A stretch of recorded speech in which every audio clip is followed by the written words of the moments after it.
The traffic ticket was for $150, a simple fine for an elderly woman who'd allegedly run a red light. But when the arrogant judge tried to lecture her about road safety, she quietly asked to speak, and what came next ended his career forever. Welcome to Hidden Legends. Before we begin this powerful story of justice, respect, and unforgettable reckoning, tell me in the comments where you're watching from today. And if you believe stories like this need to be heard, hit that subscribe button and help us make sure these stories continue to live on. The Millbrook Township Courthouse sat in an old building on Main Street. Wooden benches from the 1920s, high ceilings, and an aged statue of justice. Tuesday mornings were usually quiet. Traffic violations, minor disputes, routine cases. Nobody expected big drama. Judge Robert Sterling, 52 years old, had been running this courtroom for 8 years. He saw himself as a very important person. Being a big fish in a small pond gave him power. He was especially ruthless toward people who appeared defenseless. He enjoyed belittling the elderly, the young, anyone who seemed weak. That Tuesday morning was like any other. Court Clerk Margaret read the docket. Dorothy Elizabeth Williams, red light violation. From the back of the courtroom, an elderly woman slowly stood up. 78 years old, gray-haired, upright posture but walking slowly. Simple brown suit, plain black shoes. She used a cane as she walked to the defendant's table. Nothing about her was flashy. Judge Sterling didn't even look at her. Glancing at the file with annoyance, he spoke. Mrs. Williams, you're charged with running a red light on October 15th at 2:30 p.m. at the intersection of the Main Street and Oak Avenue. Do you understand the charges? Dorothy replied calmly. Yes, Your Honor. How do you plead? Not guilty, Your Honor. Judge Sterling looked up for the first time. Impatience filled his eyes. Mrs. Williams, we have traffic camera photographs. Your car entered the intersection during a red light. This is very clear. Dorothy maintained her composure. Your Honor, there was an emergency situation at that moment. I had to clear the way for an ambulance. The judge cut her off. Mrs. Williams, everyone makes excuses when they make mistakes. Someone your age should be more careful. Perhaps it's time to stop driving. A slight murmur rose in the courtroom. Some people were uncomfortable. Dorothy lifted her head slightly. Your Honor, I've had a driver's license for 55 years. I've never had an accident. So this isn't your first violation then, Judge Sterling said in a mocking tone. People your age lose their reflexes. Road safety is a serious matter. Dorothy's posture changed, very slightly, barely noticeable, but she stood straighter than before. Your Honor, you don't need to lecture me about road safety. The judge frowned. Excuse me? As I said, there was an emergency that day. I ran the red light to give way to an ambulance. There was a 7-year-old child having a heart attack in that ambulance. Waiting 3 seconds could have meant that child's death. Judge Sterling smiled. Mrs. Williams, that's a very emotional story. But the law is the law. Emergencies are not excuses for breaking the law. Dorothy took a deep breath. Your Honor, I request permission to speak. About what? About emergencies and laws. The judge nodded with a mocking expression. Sure, go ahead. Let's hear what you're going to teach us about the law. Dorothy stood up. She put down her cane. Suddenly her posture changed. She was no longer a frail elderly woman, but someone who represented authority. Your Honor, Dorothy said, her voice now strong and clear. I am Dorothy Elizabeth Williams, retired general, United States Army, 35 years of active duty, 2 wars, 3 peace operations, former member of the Pentagon Defense Board. The courtroom fell silent. Judge Sterling's face changed. Dorothy continued. Regarding emergency situations, I believe I have a bit more experience than you. In Bosnia, on the battlefield, I had to clear roads for ambulances.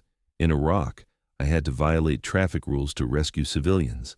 And in Afghanistan, I had to make life-saving decisions for wounded soldiers. The judge's mouth fell open. That day, Dorothy continued, little Jason Miller is alive because I cleared the way for that ambulance. His heart transplant was successful. He's now at home with his family, living healthily. There was no sound in the courtroom. Even Clerk Margaret had stopped writing. Dorothy pulled an envelope from her file. Your Honor, this is a letter from little Jason's family and from ambulance driver Michael Peterson, both thanking me for saving a life that day. The judge reached out to take the letter, but with trembling movements. Dorothy continued, Your Honor, you tried to lecture me about road safety. I said I'd had a driver's license for 55 years. But what I didn't tell you was this. 20 of those years were spent in military vehicle operations. I drove tanks, I drove Humvees, I commanded convoys on battlefields. Everyone in the courtroom was holding their breath. And Your Honor, Dorothy's voice was now ice cold. You told me I'd lost my reflexes due to my age. I passed the FBI quantitative assessment test even 6 months after retiring. My reflex scores were the same as a 25-year-old police officer's. Judge Sterling began wiping his sweat. Dorothy continued, Your Honor, I served the United States for 35 years. I served in 3 wars. I conducted peace operations in 12 different countries. I rose to the rank of 4-star general. In my retirement, I prefer to live quietly in small towns. The judge's hands were trembling. But, Dorothy's voice hardened, that doesn't mean I'll tolerate disrespect. Dorothy pulled a small red book from her purse. This is my military identification, still valid. I'm technically one of the retired officers of the United States Army. Judge Sterling was now completely worried. Dorothy continued, Your Honor, the treatment you gave me is not just disrespect to me, but also disrespect to the armed forces of the United States. The courtroom door opened. 3 people entered, 2 in civilian clothes, 1 in uniform. The uniformed person was a lieutenant general with stars on his chest. The lieutenant general approached Dorothy, bowing respectfully. General Williams, we apologize. We received your message. We felt the need to come here. Judge Sterling was now in complete panic. Dorothy smiled. Lieutenant General Hayes, thank you. But I think we've got the situation under control now. Lieutenant General Hayes looked around the courtroom, then turned to the judge. Your Honor, I'm Lieutenant General David Hayes, Fort Bragg commander. I'm here because General Williams called me. The judge couldn't find words. The lieutenant general continued, General Williams is one of America's most respected military leaders. Any disrespect shown to her is disrespect shown directly to the United States Armed Forces. Everyone in the courtroom had stood up. Some had taken out their phones and were taking pictures. Dorothy spoke again. Your Honor, I only want justice in this case. What I did that day was right. I saved a child's life, and I would do it again. Judge Sterling replied in a trembling voice. Gee, General Williams, I apologize. I didn't recognize you. You didn't need to recognize me, Dorothy replied sternly. But you should have shown me respect. Not just me, but everyone here. Lieutenant General Hayes intervened. Your Honor, what is your decision regarding this case? Judge Sterling was drenched in sweat. The case is dismissed. No charges. Not sufficient, Dorothy said in a cold voice. I don't understand. Dorothy pulled another document from her file. This is a medical report from Jason Miller's hospital. If we had been 3 minutes late that day, the child would have lost his life.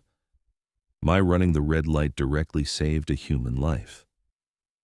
In the courtroom silence, Dorothy continued. Your Honor, your suggestion that I shouldn't drive due to my age, your comments made without knowing I was a war hero, these are on record. Judge Sterling now didn't know what to do. Dorothy delivered the final blow. Your Honor, I want to continue living quietly in this town. But if I think there's no justice here, I'll take this case to federal court. And I worked in the Pentagon's legal department for 10 years. Lieutenant General Hayes smiled. General Williams is one of the country's most qualified experts in federal law. Judge Sterling stood up. General Williams, I offer you my deepest apologies. What I did was completely wrong. This case will not only be dismissed, but will also be expunged from court records. Dorothy nodded. Thank you, Your Honor. But I want one more thing. What? What is it?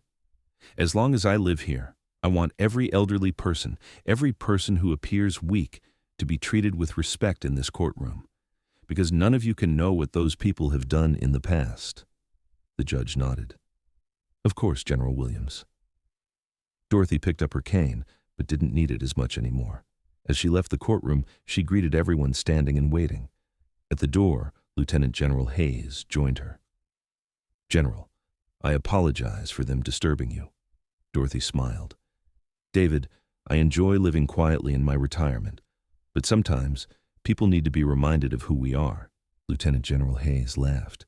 "General, you'll never be completely retired." "Maybe you're right." As Dorothy walked to her car, people coming out of the courthouse watched her. They no longer looked at her as just an elderly woman. They looked at her the way people look when watching a legend. That evening, local news channels broadcast the story. Local judge humiliated after failing to recognize four-star general. The video went viral. Judge Sterling's sweat-covered face, Dorothy's calm and powerful stance, the lieutenant general's entrance, everything had been recorded. Judge Sterling resigned 3 days later. He cited retirement as the reason, but everyone knew the real cause. Dorothy Williams continued her life normally. She went to the market, tended her garden, read books. But now the townspeople looked at her differently. One day, a young woman approached her. "General Williams, I'm Sarah Peterson. I'm the mother of Jason, the child you saved that day." Dorothy smiled. "Hello, Sarah. How's Jason?" "Perfect. And thanks to you. I heard about what happened in court. Thank you. Not just for saving his life, but for bringing him justice." Dorothy took Sarah's hand. "I just did what was right, dear." "You're a hero." Dorothy shook her head. "No, Sarah. I'm just a soldier who does her duty. Then and now." Months passed. A new judge was appointed in Millbrook, Judge Jennifer Morrison, respectful, fair, and someone who had heard Dorothy's story. In her first hearing, she said, "In this courtroom, every person will be shown equal respect, because none of us can know what others have experienced, what they've accomplished in the past." When Dorothy heard these words, she smiled. Change had happened. A year later, a street named Dorothy Williams Boulevard was opened in town, with a small plaque, "To Silent Heroes." Dorothy didn't attend the opening. She sat at home, watering the flowers in her garden, because real heroes exist not for parades, but to serve quietly. But that night, before going to bed, she looked at her 35 years of military service medals. She kept them all in a small box. Bronze Star, Silver Star, Defense Distinguished Service Medal, and the newest one, Honorary Citizenship Certificate from Millbrook Township. It was as valuable as the others, because now she knew that elderly people were treated with respect in that town. Dorothy put the medals back in the box. She turned off the light. Tomorrow would be another ordinary day. She would go to the market, chat with neighbors, continue living quietly. But now everyone knew, ordinary-looking people sometimes have the most extraordinary stories. And Judge Sterling? He too had learned a lesson. He now continued living in another town as a much more respectful person. Because sometimes the person you underestimate might turn out to be a four-star general. So now I ask you, have you ever met someone like this? Someone who was underestimated but later revealed who they really were? Write their names in the comments, share their stories. Because at Hidden Legends, we believe everyone might have a hidden story. If this story touched you, subscribe, share, and help these stories continue to live. We'll see you in the next one. And until then, show respect to every elderly person you meet, because you can never know what they've accomplished in their past. And remember, respect isn't given based on appearance or age. It's earned through a lifetime of service, sacrifice, and courage. Sometimes the most powerful person in the room is the one sitting quietly in the back. Hit that notification bell, because stories of quiet dignity deserve our loudest applause.